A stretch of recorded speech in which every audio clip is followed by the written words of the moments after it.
తెలుగు అమ్మాయిలు హీరోయిన్ గా ఆఫర్లు దక్కించుకోవడం కష్టం అనుకున్న సమయంలో బాలీవుడ్, టాలీవుడ్, కోలీవుడ్ లో సినిమాలు చేసి నటిగా తనను తాను నిరూపించుకున్న ముద్దుగుమ్మ శోభితా దులిపాల. ఈ క్రమంలోనే డిసెంబర్ 4వ తేదీన వీరి వివాహం జరిగింది. పెళ్లి తర్వాత తన సినిమాలలో బిజీ అయిపోయింది శోభిత.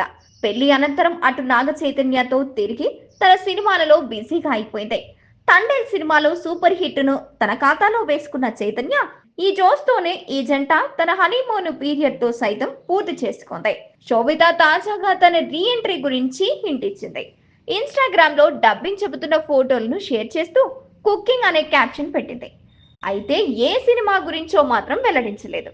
శోభిత రీ ఎంట్రీ పోస్ట్ పై నెటిజన్ల నుంచి భిన్న స్పందనలు వ్యక్తమవుతున్నాయి. కొందరు నెటిజన్లు ఆమె ప్రెగ్నెన్సీ గురించి ప్రకటిస్తున్నప్పటికీ కానీ రీ ఎంట్రీ పోస్టులు ఆశ్చర్యపరిచిందని కామెంట్స్ చేస్తున్నారు. మరికొందరు మాత్రం సినిమాలు అవసరమా, పిల్లలను కని ఇంటి బాధ్యతలు చూసుకో అంటూ విమర్శలు గుప్పిస్తున్నారు. అయితే అక్కినేని అభిమానులు మాత్రం శోభితకు మద్దతుగా నిలిచారు.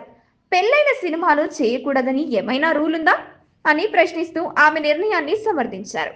ప్రస్తుతం ఈ పోస్టు సామాజిక మాధ్యమాల్లో హాట్ టాపిక్ గా మారింది.